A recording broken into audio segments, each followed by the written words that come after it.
I'm getting ready to get back to my wife and baby and just overwhelm her with my enthusiasm of how this is God's will and we're going to do it. The Lord tells me, no, zip it. Don't scare her. Zip it. Don't say a thing. Just how are you? How was your 5 days while I was gone? I'm ready to go 24 hours without, bringing this up. And she comes to me within 30 minutes and she's like, God's been telling me you need to leave teaching and go into ministry. Oh, man. So I'm like, Holy Spirit is moving before you even have the conversation. Oh, yeah. She shocked me in that moment more than she's ever shocked me in our 22 years of marriage. I was just like, I did not expect that from you. That was definitely from God.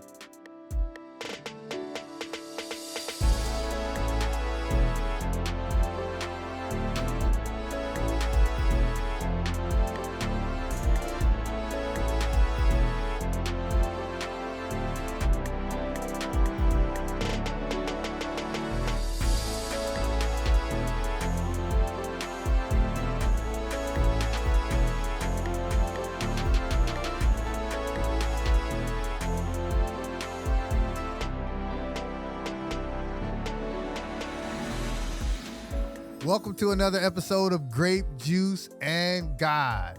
Man, happy to be here again with a good friend of mine, Mr. Scott Ritsema. How you doing, Scott? I'm doing well. Blessed today. It's really good to be with you, Pastor Rodney. Thanks for having me. Always a pleasure. Scott is with Belt of Truth Ministries, and we're going to get into all of that. He has an amazing story to tell, and I'm super excited to be here to help facilitate that. But without further ado, this is Grape Juice and God, and on this show, Scott, we have grape juice. This grape juice is a good one. This is a Concord grape. So before we begin, can we toast and have a sip? Mm-hmm. Now, the secret with me is that I usually drink all of this, so I'll try to save some for this episode. One of my favorite books, maybe my favorite book, tied with a couple others, The Desire of Ages. It refers to grape juice as a refreshing drink. Oh, man. It is. It's good. Yeah. But I always drink it thirsty, so I don't know if it's refreshing or need. You're going to need some cuts in the podcast to refill, aren't you? Yeah, I am. Let's go ahead and get right in it. Are you ready? Yeah. Let's begin. Scott, I got a chance to meet you here at my church, Avon Park, but we want to find out your personal story.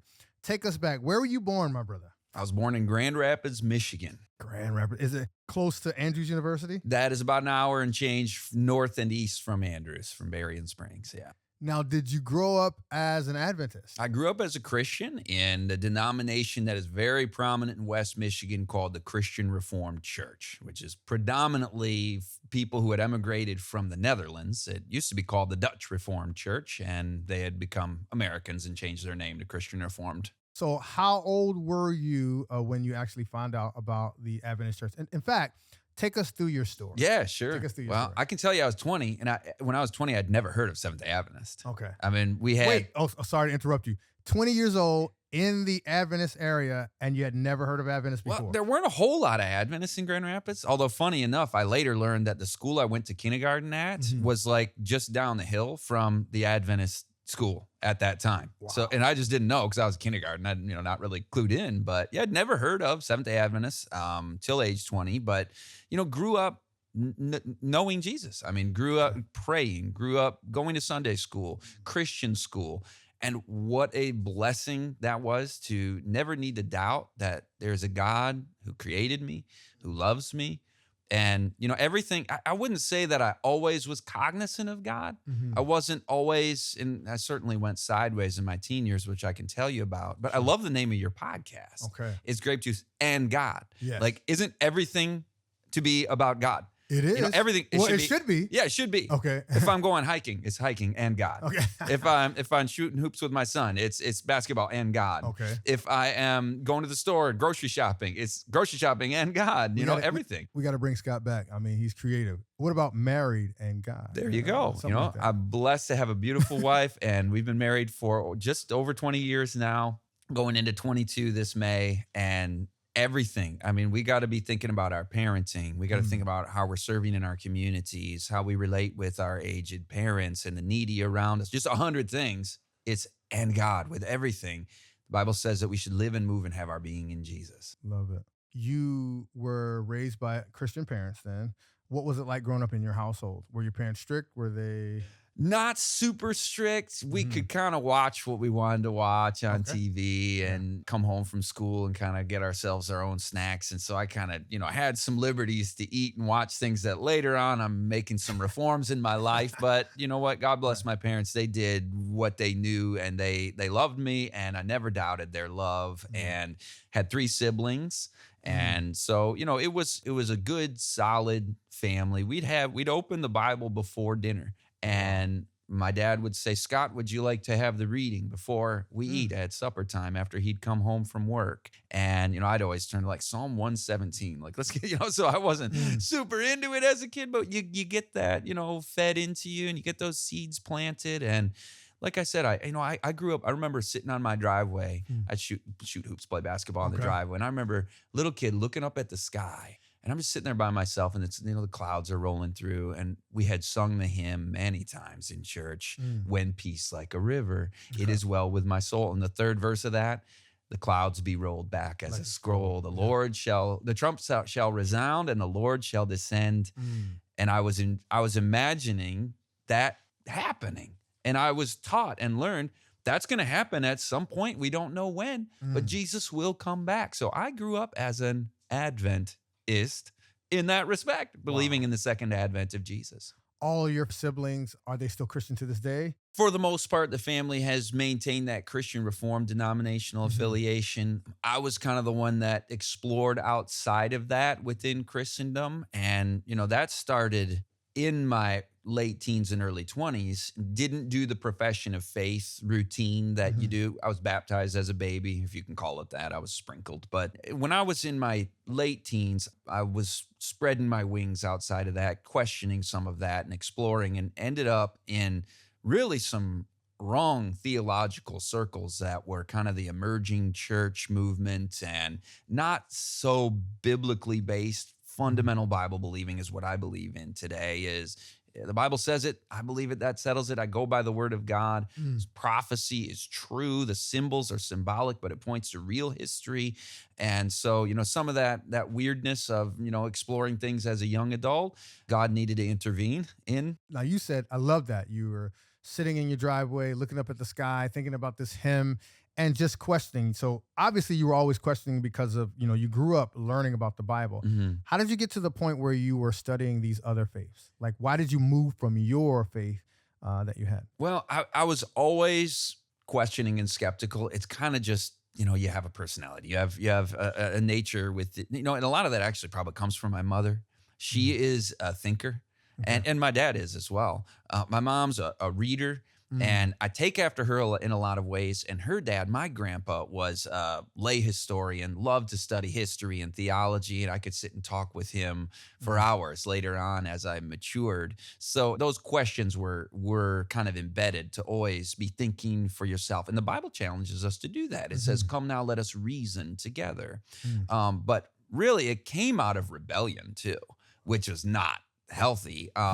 Because in my teen years, I'm 15 years old. I'm in high school. I'm growing the hair long. I'm picking up a bass guitar. And you're an 80s baby. Oh, yeah. So grunge is in, and all the alternatives. Yeah, we were talking earlier. Steve Urkel, it's like we got the same generational, memory. Right. You were born in 1980, Born in 1980, and you're born in 80. 80.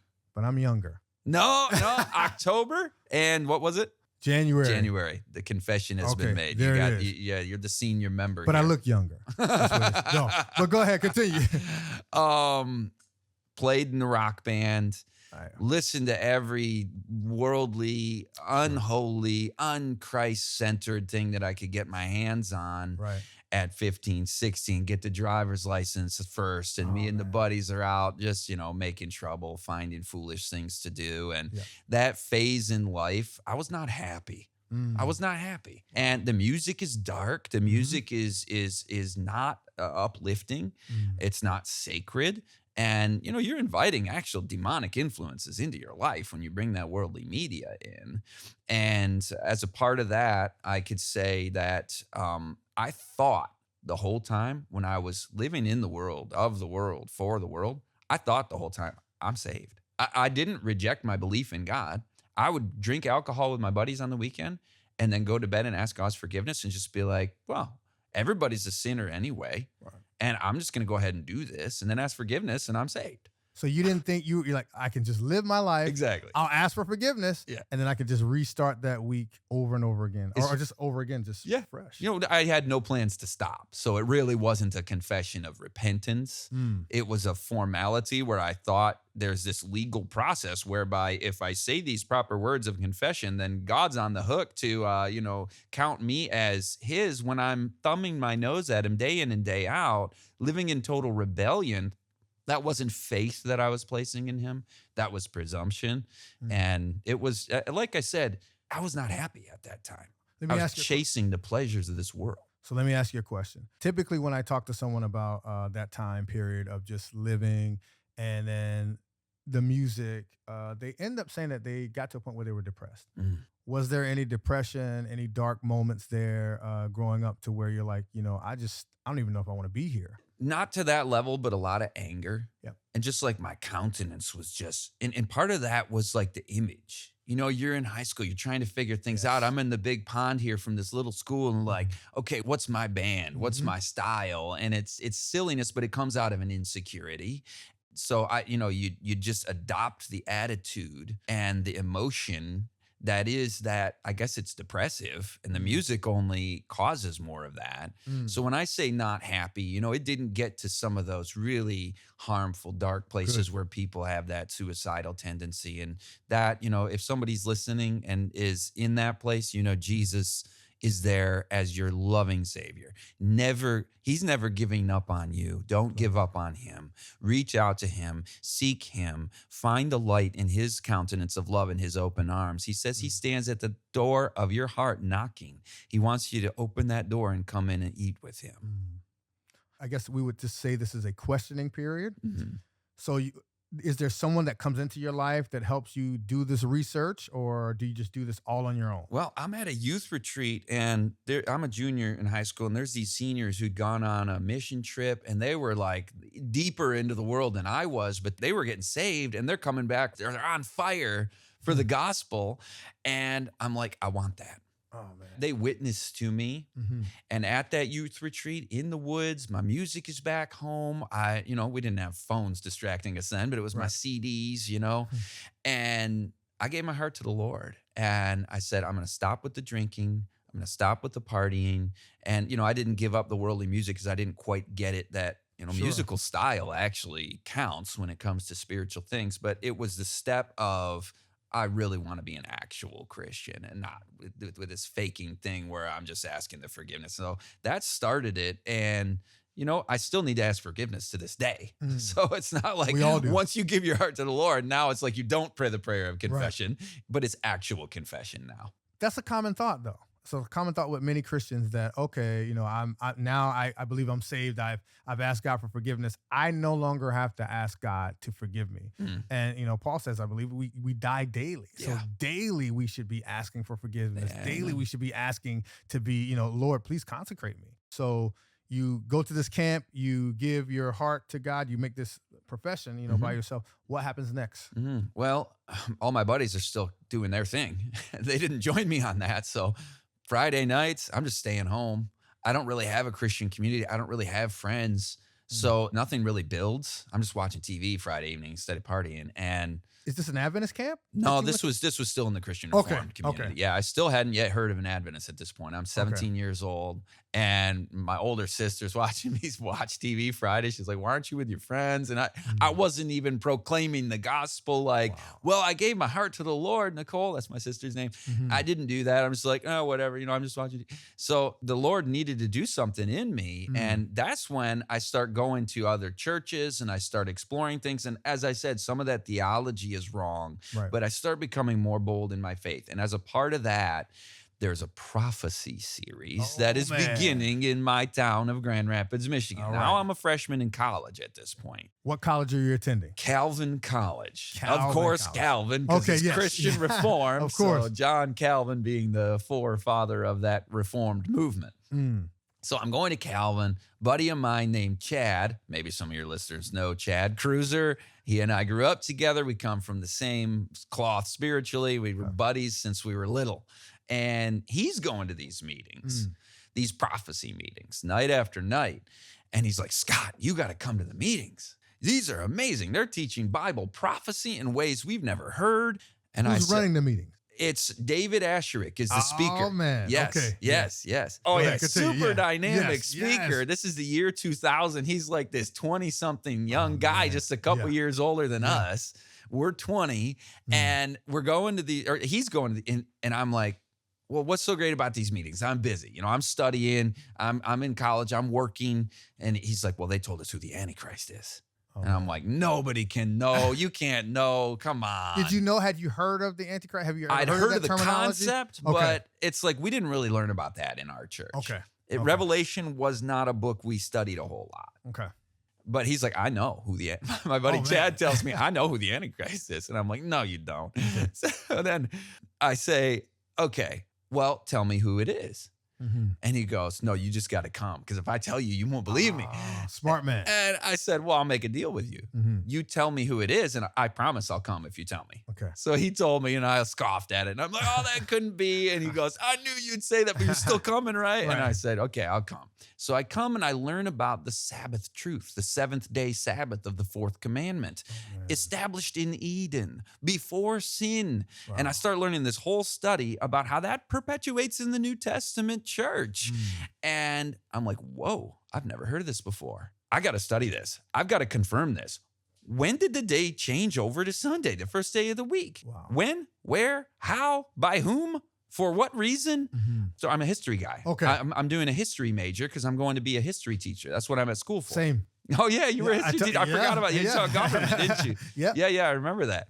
So, anyway, I studied that history, and I came to understand what these guys were preaching was correct about the seventh-day Sabbath. Was it hard for you to accept? I'm imagining someone coming from another faith, hearing these truths for the first time.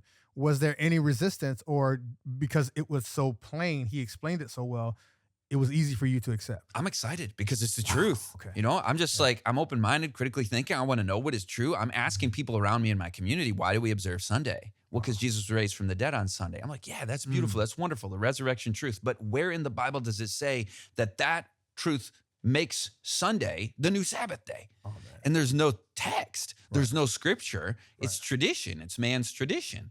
And so as I'm asking these questions and seeing there is no scriptural answer. One of the things they did in those meetings is they showed the USA Today somebody took out an ad in the paper, $10,000 reward for anybody who can show us in the Bible where Sunday is the new Sabbath day for Christians to be observed as the rest day of the fourth commandment. And I'm like, nobody's taking them up on that and getting the 10,000. So I read my Bible. I'm looking at the history. I get this book From Sabbath to Sunday by Bakioki, and I read the whole book. I stayed up all night. Like literally all night, reading that and then looking at references and going deep. I don't believe in staying up all night, but I was so excited about getting to the bottom of this because I had never heard of it. And then I'm talking to my buddies at college and I'm like, hey, do you guys realize that the seventh day is the Sabbath of the Bible? The New Testament church did not switch over to Sunday in the first century. And one of my history major friends goes, I know that that's wrong, what you're saying. And I'm like, well, how do you know it's wrong? And he goes, because the whole of Christendom couldn't all have gotten this wrong, all but 1% of the people who are observing the seventh day. And I said, so you're going on numbers, but we got to have the data. Show me the scriptural evidence or the history of establishing that in the apostolic time and generation. And there wasn't an answer for that from my friend when we had that little historical debate, as you do in the history department. Have all kinds of debates and arguments. And I was settled on this. I was like, this is the truth. It's interesting because as history majors, we love dates. And so if you can prove to us things that are in date along with the Bible, it sticks. I know you talk about your friends, whether they accepted it, they kind of questioned you. How was your family? Like your parents, what did they think? They're like, you're coming home and you're talking about this Sabbath truth and their whole lives they've been, studying something else. What was that like? I am so thankful for my parents and just the way that they are. How God has given them an ability to interact with their children as their children develop and find their path in life that God is leading on, that doesn't alienate, that doesn't condemn. And they weren't obviously in total agreement with me. Although later on, I did a series at Amazing Facts. This is 4 years ago for Doug Batchelor. And I said, Mom and Dad, you might want to watch this because this is kind of a big opportunity that I have. And they watched it. And then we discuss. And so it's a wonderful relationship I have with them to this day. Good. 25 years ago, they were a little skeptical, but it wasn't any sort of conflict. And, I've heard other stories of people who come into the truth and it causes problems. And I'm just blessed that those problems didn't arise in my family. And to a certain extent, my older siblings and my parents were kind of used to me being a little different, like, okay, what's he into next? And then, 9/11 happens and I'm looking at 9/11 truth, these kind of things. So it was not a surprise to my family. Do you think that their support of you gave you the courage to be able to continue to grow in this faith? Yeah, certainly. My parents have been very encouraging. Going into ministry, extraordinarily encouraging to just, see that it's the Lord doing that. It's not, we're proud of you, son. We want you to be this. It's really a spiritual thing. They are people of prayer and they serve. Oh, they have got the heart of service. My dad was an optometrist and he retired, but he continued to go on for years, doing medical missionary, serving in the urban, underprivileged communities, as well as my mom doing taxes for the underserved, just helping people finish their taxes before the tax due dates. And so they're in their local communities doing things that more so overseas in the past. But as they get older here, they don't stop. And also just serving their own family. There have been situations where there were needs and they just step in. So that's my folks. I love and respect and admire them greatly. Yeah. So you find this Adventist religion at freshman year of college. Your parents are not pushing you away from it. They're supporting you. What now happens? You go back. Do you continue to stay at that college? Yes. Okay. I finished. My buddy Chad, he went to Mission College. He's like on fire for this message because he goes through all the meetings. I only went to 2 of them, just enough to get this Sabbath nugget and study it for myself. And I'm like, yeah, those Seventh-day Adventists, they're right about that. And Chad gets baptized. He's all in. He becomes a Bible worker, missionary, documentary filmmaker. People can find him at Health and Homestead YouTube channel. Still to this day? Yeah. Oh, yeah. So, he's still a busy guy. Belt of Truth is, I'm kind of lagging behind him a few years. Because he's on the move, doing evangelistic prophecy series himself, just like the ones that we went to, which I get to do too now, and it's just a delight. But yeah, for a few years, I'm like, I don't know about it's a Seventh-day Adventist church. Yeah. So I'm keeping my distance, even though I'm keeping the Sabbath by not going to work, but I'm still worshiping with the mega churches that I'm in. I'm teaching at an evangelical Christian school in California at this point. And so I'm kind of like not all the way there, which I regret that period because it's like those are lost years. But, it was like that was my community. That was my school. But then something happened with the mega church that we were at the time where my wife and I, we didn't have kids yet. And we're looking at this going. Hold on. So you my wife. Yeah. We missed that part. Minor detail. You have a wife. So you met your wife at that college? Or? Yeah, we met at Calvin. Yeah. So she was not Adventist as She was not. And she's meeting me. And I'm like, hey, by the way, if we were to ever get married, I've got this thing. You notice I don't go to work on the 7th day. She's learning how a little different I am, but I liked her because she was a little different. She's Canadian. I've been in Christian Reformed, Dutch, Grand Rapids, southeast side of town bubble, she's different. Her parents are missionaries. She was born in Zimbabwe. So tell me about your story. And she's got a unique perspective on things. I'm starting to like this girl. And so we ended up having a relationship in college and getting married like 1 week from our graduation. Oh man. So you get married. You obviously you gave her Bible study. Well, yeah, and it wasn't like a formal Bible study, but it was discussions that we had, and yeah, we'd open the Word of God together, and she came to an understanding of the same thing. She's like, yeah, this is true. This is truth. But you guys had not been baptized. No, we were not. We were baptized actually into that church. Into the Adventist church. Yeah, not as Adventists. Okay, we hadn't even attended an Adventist church. Wow. I did not walk into a Seventh-day Adventist church all those years through college. We get married in 2003, still haven't gone to an Adventist church, but we were baptized in the mega church movement that we had been a part of. So we were baptized as babies, not really. But anyway, both of us were like, well, profession of faith, biblically, really, we ought to be baptized. So we were baptized in college as Seventh-day Sabbath keeping Christians, but not into an Adventist church yet. Okay. That comes later. But 2003, we're married. We're out in California for 5 years right after that. And that's when that mega church kind of goes a little sideways on us. And we're like, hey, honey, we're keeping the Seventh-day Sabbath. And we're not worshiping really on the day. We're just not going to work, not grading papers. We're both teachers. Maybe we should start a home church, because we've got a couple of friends that we've been influencing on this Seventh-day Sabbath doctrine. Right. And we said, hey, why don't we worship together? Because they were having some issues with that mega church as well. And so we had a house church for a couple of years. Man. Well, then they move. And now it's just my wife and I looking at each other again, like this isn't much of a house church. So let's give these Seventh-day Adventists a chance. Finally, after years, we give these Seventh-day Adventists a chance. How many years had you, this is like about 5 years before you even set foot in an Adventist church? 5 years from our marriage, 8 years from hearing the prophecy series. Wow. Yeah. What's the first church you started? The first sermon I ever heard was from the pastor of the Arlington Seventh-day Adventist Church in Riverside, California. All right. And get this. Okay. What his sermon topic was. At first, I got to tell you, I'm writing a book at this time. Okay. All right. I'm writing a book about the relationship between the Christian church and political power. It's called The Way, the Truth, and the Sword. And it goes back to Constantine and how Christianity became a militant imperial agency of conquest. This is some of your history coming exactly. into play. You know what I'm talking about here. And you're like, wait, the humble first century church and the martyrs in the early centuries, this was not about acquiring the sword and the state and the military and the power to conquer the foes of Christianity.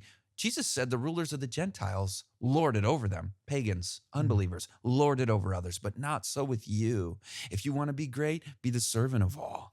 We are to be serving, not conquering, getting on our knees and washing feet, not picking up the sword to conquer. And Jesus said to Peter, put your sword back in its place. So I was very much believing in that before being Adventist. And then I come into this sermon, and he's comparing and contrasting the beast power of Revelation 13 with the Lamb of Revelation, Jesus, the principles by which they govern.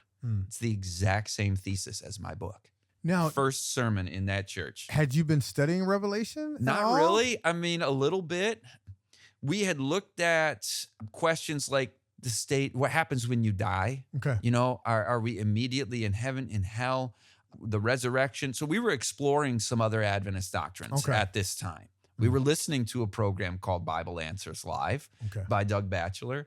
I had watched a series that was recommended to me by an Adventist called Total Onslaught by Walter Weiss. So I had some exposure to some of these speakers and ministries. Right. And going into this sermon, I had been writing this book just from my historical Christian perspective, not because I knew the prophecies indicate a antichrist power will behave this way, and the final mark of the beast will be along these same principles of coercion and domination. I wasn't even aware of really what was going on in the book of Revelation. But this pastor sure was ready to give us some Bible studies, because I'm literally jumping out of my seat at the end.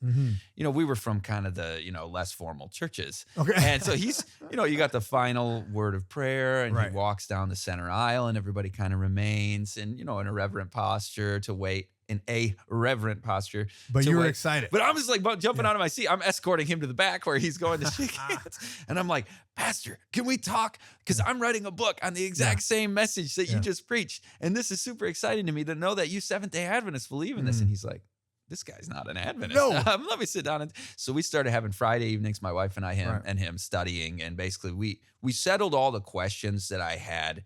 I'd discussed with my friend Chad, who'd been Adventist for these 8 years. I'd studied, and I was kind of, on the fence on some of them. We finally just settled all those. And then we were Seventh-day Adventist October of 2008. It's interesting you're writing the book. I liken it to that God is preparing you mentally. And then you have a similar story as Ivor Myers when he says he comes into the Seventh-day Adventist church and he's getting all this information and he's looking around like, what? I'm so excited. But people around are just like, yeah, this is good. But you're so excited about it. You studied with that pastor for how long? You would say about 6 weeks. Did you guys go through like all the Bible studies? Couple months. He was kind of asking what we wanted to study and just seeing where we were at, and we had developed some understandings of the Adventist teachings at that point. So it didn't really require a whole lot of study. It was maybe a couple of months that we were studying together. Okay. Yeah. So you become baptized, you and your wife. Do you have any kids at this moment? No. The Lord withheld that from us for years, and that became a matter of struggle, really, for my wife's heart and her faith and her journey, because she wanted to be a mother. Right. We're in California. It's kind of chasing the rat race culture there. It's the influence, particularly in her mind. She would tell you the testimony. She's told her testimony that it's the appearance, the glitz of the fashion of that kind of high society, Southern California entertainment culture, and that can even creep into the churches. Sure. What she loved so much about walking into this Seventh-day Adventist church, I mean, I was all about the sermon. I was not even really paying much attention to all the people in there, but she was noting the women in there. They were simple. They were modest. They were loving. They were confident in their love of Jesus that didn't need to come out in some sort of display. And that's not to condemn people that choose different dress, but to her, this was attractive as an expression of the Christian faith that really gets back to where she wanted to go. And God took her there and led us both kind of for different reasons. For me, it was more about doctrinal, things. Sure. And for her, it was like, this is the community where I see the spirit of Jesus, and I feel like this is home. And she understood the truths as well, but that community was especially of a blessing to her. But we moved to Michigan because we're like, I don't think we want to raise our kids here. Maybe we can, live in the country and find some, affordable. Well, I'm a teacher, you're not making a lot. So we moved back to Michigan, where I'm from, and that's where we're praying for a family, for children. We're like, we want to homeschool. And the Lord says no, and he says no, and he says no. Not at this time. No. And we look back and we're like, we needed to grow in our in our faith. We need to grow in our understanding of who God is. And really that's the most important thing. Sure. It's not about just us getting the correct doctrines and truths. It's what these truths tell us about God. That was what was so compelling to me about the Seventh-day Adventist faith. Okay. He's not, ready to condemn and torture people in hell for eternity. He's not calling us to some sort of, like I was describing with the Constantine ideology. He's calling us to the love of Jesus Christ. I'm reading the book, The Desire of Ages. Like, this is the best thing ever. And so just loving God like I never had in my whole life was the real conversion point when we were coming into that Seventh-day Adventist church in 2008. But now I'm fast forwarding to Michigan, 2009, we moved back. And as we're growing in that faith and in that love of God, God blesses us with our first. He came in 2011, our firstborn Levi. Question for you. Yep. We spoke earlier, even on camera, about being a part of a faith, but not really living it. Now you're saying, and correct me if I'm wrong, you're now living it. Like, you're not just a part of this church. You are living this faith each and every day. And your heart is being prepared. Your mind is being prepared. Do you think that it was God that was kind of waiting to make sure that you were mentally ready to, because this is what you were praying for, to allow you to be able to have children at the right time? Exactly. Okay. I've had that similar experience where my wife and I, we lost a child, and we were looking for a long time to be able to have a kid, and it just was not the time. But I realized that God, in his perfect timing, allows you to have kids when, especially if you're asking him, Lord, please give me an opportunity to be able to have, children, but I want to be mentally ready, spiritually ready. And he does that. He honors that. Did he honor that with you in allowing you to have children at the right time? It's his timing. Yeah. That's that, to hear that story also from you. It's like there are a lot of your listeners that are going through that. Right. And be encouraged that God is with you in those struggles. We get this wrong picture of God where he's kind of up in heaven, like pulling levers and pulling strings and dictating everybody's pain. And it's like, no, Jesus gave the parable of the weeds and the wheat. Right. The weeds are the evil in the world, and the wheat is the good. And people are asking the person who's the farmer here in the parable, why are there weeds in your field? And he doesn't say, well, because I mean for them to be there for some good reason, because I created evil and I made Satan and I want him as my, nemesis. And I'm trying to do something to gain some glory for myself by making you all have pain and suffering and sorrow. That's a satanic picture of God. Right. Jesus said an enemy did that. An enemy has done this. Look up those words in Matthew 13. So God takes no credit for that. That's Satan's doing. And I think that's important for us to remember. God is with us in our pain. I had one time I was teaching, this is 2011, I was teaching at a public school, and the secretary had a daughter who was going to that school who was killed in a car accident. Ooh. And this is during the summer, and I'm teaching a summer course. There aren't a lot of people in the building, but the secretary's coming in for work. And she comes in the next morning after that happened. And the assistant principal runs up to me. She's like, Scott, you got to come talk to her. Wow. Because she knows that I'm a Christian and she knows the secretary is a Christian. And I had been, like you said, living my faith. Like I'm talking about it all the time, like every opportunity I have to witness. And so the whole staff knows, Scott and his Christian faith thing. And so now I'm the chaplain here. I was not prepared for that. I didn't know, I wasn't in ministry. I was just a history teacher. But we all need to be ready to give an answer for the hope that we have. So I'm whispering prayers on my walk to the room where this mother who just lost her daughter hours before is there first thing in the morning. Like, what am I going to say to her? And I didn't go, well, this happened for a good reason. No, God wanted this to, no. But she asks me, why did God do this? With more pain in her eyes than anybody I've ever seen. Wow. That is a hard place to be, to see God as the inflictor of this death. And so I didn't, do a whole Bible study on the great controversy between Christ and Satan and how evil originated and how it was Satan inventing it within himself. Iniquity was found in you. I give a whole hour presentation on this now, but I'm not going to do that right there. That would be highly inappropriate. Like, let me lecture you. So I simply cite her to one verse, and it's Isaiah 63, verse 9. And it's where God says, in your affliction, I also am afflicted. Oh, man. So we got to know whatever you're going through, Jesus is right there with you. He is feeling the pain you are feeling. That we learn going through this as young Seventh-day Adventists, married but childless.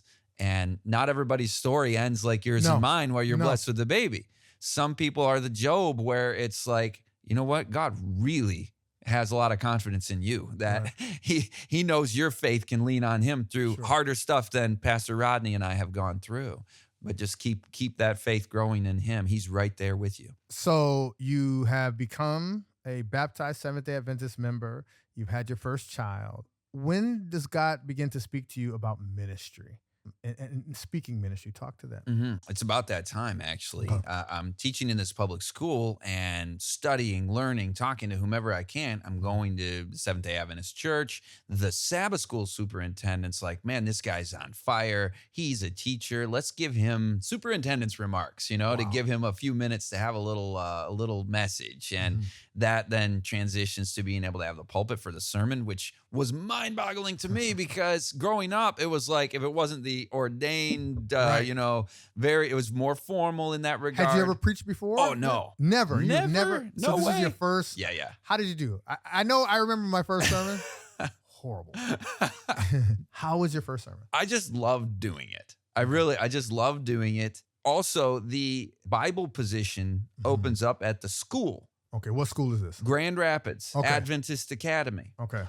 That Bible teacher moves on, and I'm like, I'm a teacher. I love the Bible right now. I'm a Bible teacher. So I go to the principal. I'm like, hey, can I put in a resume? Wow. She's like, well, do you have a Bible degree? I'm like, no. I got a master's in history, economics, and political science. Wow. I've got a bachelor's in U.S. history.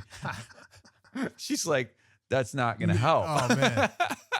So she says, I don't think that's going to work. I'm like, okay. She's not going to let you get a certification? Well, that's going to take years, isn't it? It's going to take some time. Well, here's how it works. The pastor hears that position is open. He believes in what the Lord's doing through me. At this point, he had gotten me to do a preaching series, like an evangelistic series. Wait, at a college. So you're doing series then? Yeah. So I did the sermon, and then I'm doing a series evenings, speaking to college students about the prophecies. What were people's responses to your sermons, like while you're preaching? Positive. I mean, Okay. yeah, it wasn't like, who's this guy? You know, if it would have been in the church that I grew up in, like, you got no place preaching, you're a history teacher. Right. But the doors were opened within the Seventh-day Adventist church that Sure. I was so blessed by and thrilled about, because I'm like, this is what I want to do, and God's calling me to do. And they were like, do it. So they really just opened the way for the moving to the Spirit.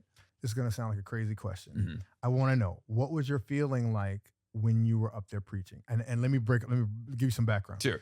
I had done many things. But when I got up to preach, there was a feeling I just couldn't describe. It was a sense of peace, and I knew this is what God wanted me to do. 100%. Did you get that? Okay. Exactly the All right. same thing. It's Oh, like, man. I am in the sweet spot of God's will right now. And it's funny, looking back on premarital counseling, they ask you these questions like, if you could design the idyllic career in life where you're doing what you really feel passionate about. And I was like, well, I'm going into being a teacher, but that's, like 5-6 hours of classroom time per day, lesson plans, grading papers. And I really want to spend more time studying, more time preparing ideas, writing, lecturing. And if I could, this is the funny thing.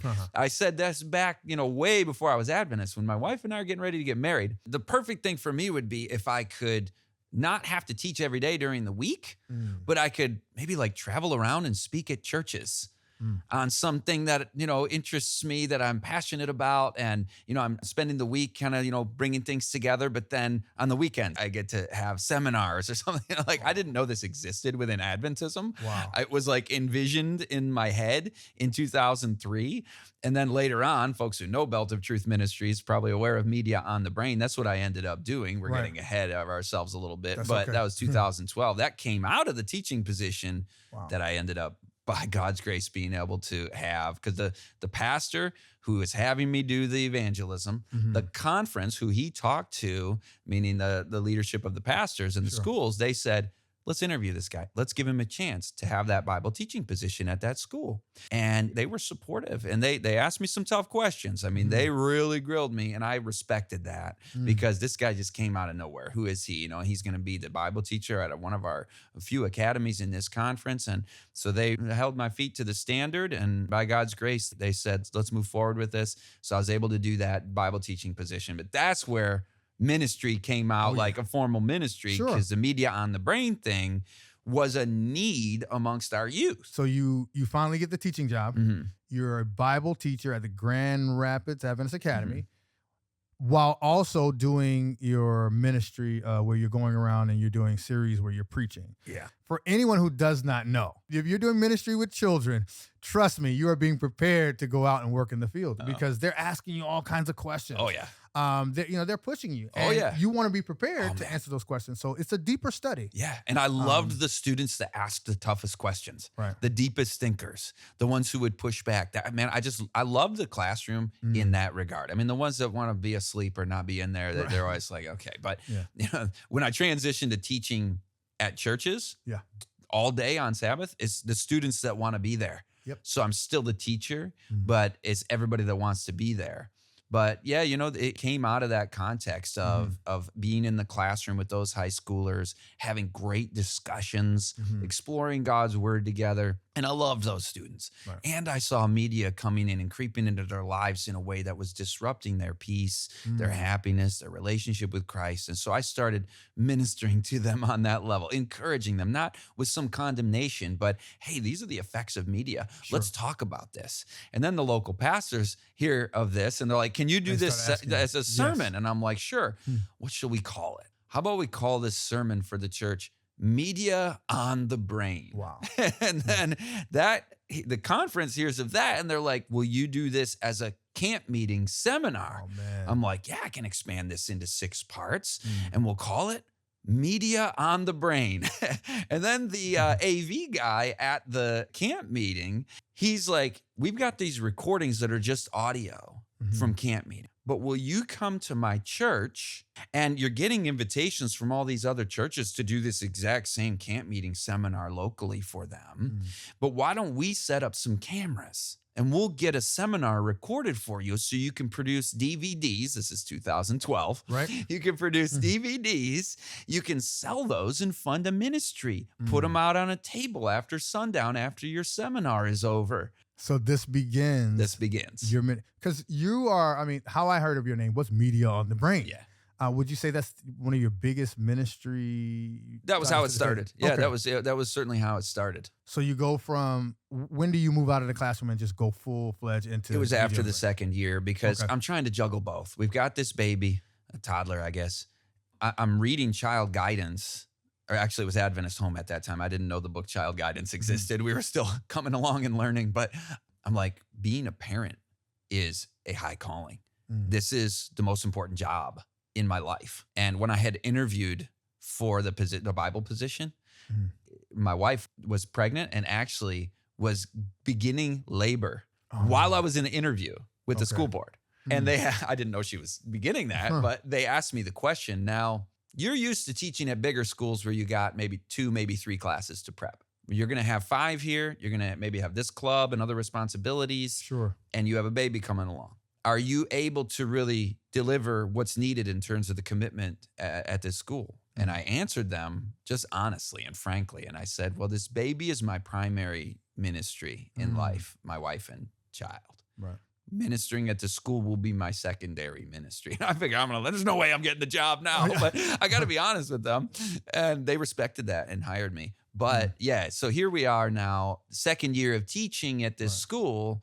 And it's like, I got to choose because this ministry of traveling and speaking to churches is taking off. And I can't have 2 jobs. Are you going every weekend? Like, are you traveling every weekend? It wasn't yet now? every weekend. Okay. No, but it was enough where, I'm gone a lot, I'm busy, and kind of starting a ministry, not just doing seminars. Not on purpose, but just this is happening organically. It like totally God is moving this thing. It totally is. And we're like, well, what should we call it? Well, we're doing Media on the Brain seminars. Maybe we call the ministry Media on the Brain. But then I'm like, you know what, honey? I say to my wife, you know me. I'm on this topic, then I'm on this topic. Now this is interesting to me. Now that's interesting to me. Right. I don't know if I just want to only do Media on the Brain seminars forevermore and pigeonhole. So we're like, well, how about just truth? Something related to truth. Because then anything true we can talk about. So Belt of Truth from the Armor of God became the name of that ministry. So the ministry takes off. When do you decide to just say, you know what, I'm not going to teach anymore.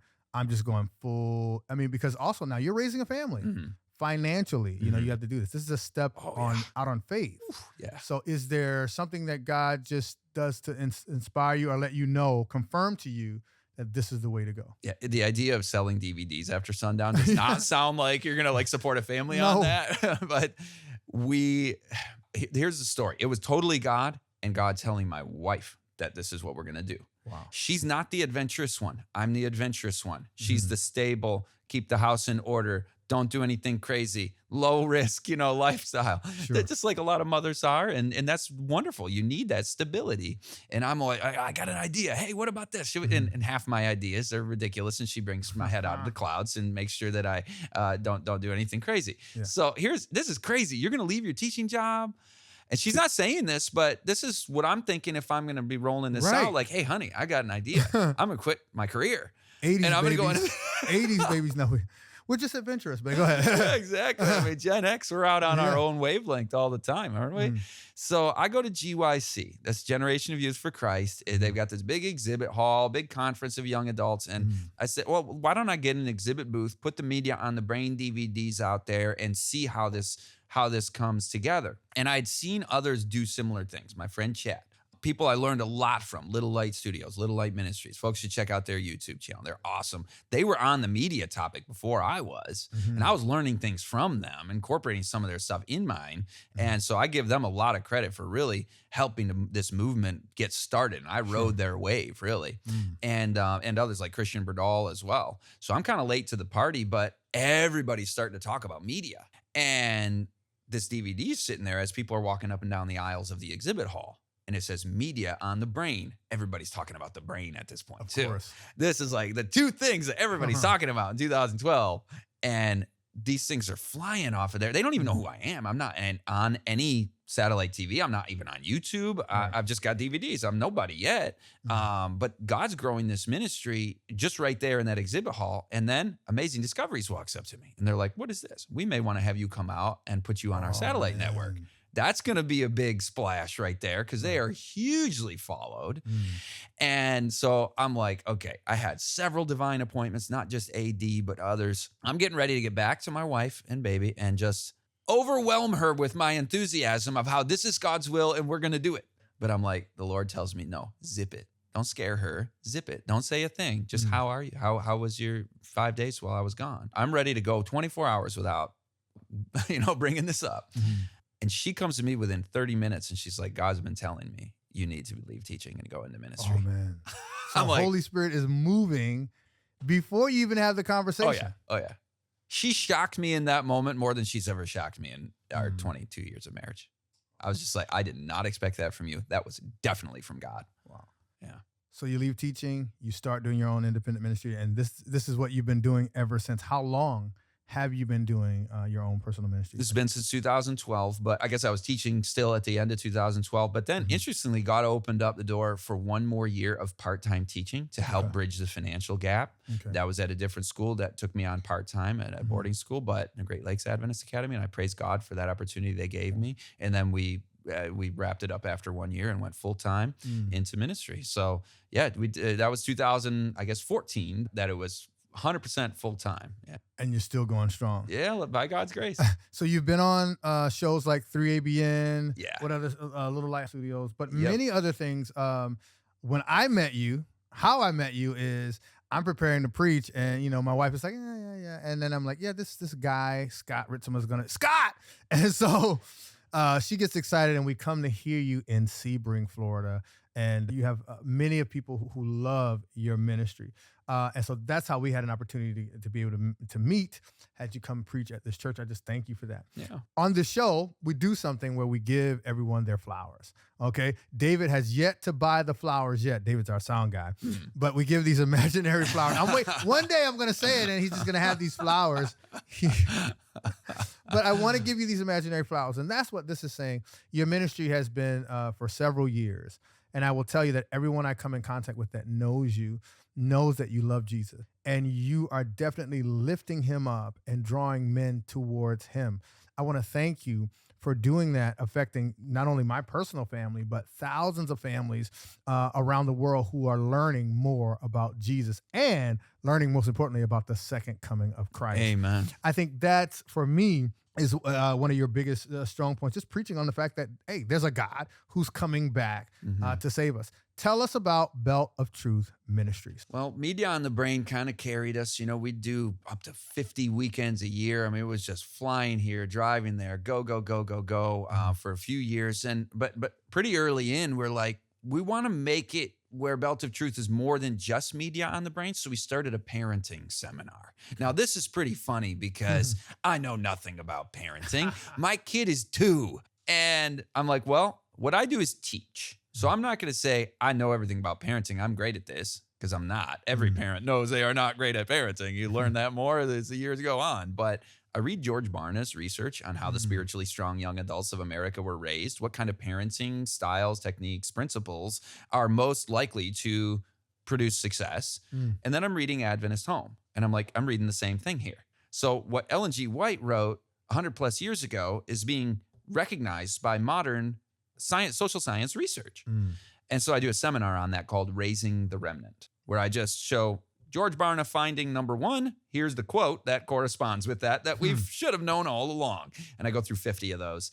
So that was Raising the Remnant. And then we get into talking about the history of the worldly schooling agenda, industrial era schooling, how it was openly designed for the purpose of shutting down individuality and critical thinking and creating automatons out of the children. That's not my word. They say 99 students out of 100 have become automatons. Wow. And that's through the scientific definition of education, which is subsuming their individuality. That's a direct quote. So there's a whole seminar on that history called Schooled. We're actually posting that on our YouTube just as we record this. It's going up this weekend on Belt of Truth. Other seminars we start doing through Belt of Truth on true education, not just exposing the false, overcoming lust, overcoming the temptations of the lust of the flesh, particularly for men in this generation, doing seminars on current events and prophecy, like you said, about Jesus soon coming. That's one of my favorite things, being a history guy. You're looking at the news headlines, you're looking at Bible prophecy, and you're seeing these things coalescing, coming together. So yeah, we've stayed busy over the years, done about 500 in-person live events. In the last couple of years, we dialed back that, and we're doing more digital types of production. Like a podcast. Yeah. Well, it's not this nice like you with your crew. I've got my phone in front of me, and I've got a sheet behind me with my logos. And well, shout out to the McFadden Ministries crew. We appreciate you. Yeah, you guys are awesome. Yeah, if I could have a crew like this, that would be awesome. But you know what? You do what you can. And the person doing a short with their phone, just sticking it in front of them, you can talk about Jesus. Anybody can do that. Right. And so we finally got our act together about a year or two ago as of this recording. So about 2024, we're really rolling with 2023 into 24. Digital media productions, trying to get the evangelism going in that regard. So that's what Scott Ritsema Belt of Truth YouTube channel is all about. That's really a passion that we share, is how can we reach the masses who might not walk into a church for an evangelistic prophecy series? If we can start them here and talk to them about Jesus, then maybe we can encourage them to also be part of the fellowship of the in-person family of God. So I just appreciate what you guys are about as well. Well, we appreciate you. If someone was trying to get in contact with you, they want you with Belt of Truth Ministries to come to their church, how can they find you? ScottRitsema@gmail.com. It's probably the easiest way to communicate with me. And I know you're like, oh no, are you going to get a flood of emails? We get floods of emails, but I'm so not managing my Facebook and my YouTube comments. I'm like in and out of the YouTube comments, hardly ever on Facebook. Literally the best way to communicate with me is just email me, and I'll get the email and get back to people eventually. ScottRitsema@gmail.com. You've heard it from him, ScottRitsema@gmail.com, Belt of Truth Ministries. It's been a pleasure to have you on the show today, my friend. Here's one more thing I have to ask you before we close. How do I get one of those T-shirts? Now, I'm not going to fill it out like you, but I need one of those T-shirts. So you were 245 at some point, so I'm not going to mess with this guy. He's a power forward. But it's beltoftruthministries.org. beltoftruthministries.org. There's a shop with the gear, and if people still buy DVDs, but there's some books there, good books, so folks can support us that way as well. I appreciate you, my friend. Thank you for being on Grape Juice and God. All right. God bless you. God bless you. As we come to the close of this episode of Grape Juice and God with Scott Ritsema, I am excited to see how God had his hand on Scott throughout his whole life. He truly is an example of having parents who reared him in the way of God, and he was able to use that in his life, in his ministry that now travels all over the world. Imagine what God can do when you give your life to him. God bless you, and thank you for watching this episode of Grape Juice and God. To view all of our content, subscribe to our YouTube channel and follow us on Facebook and Instagram at McFadden Ministries.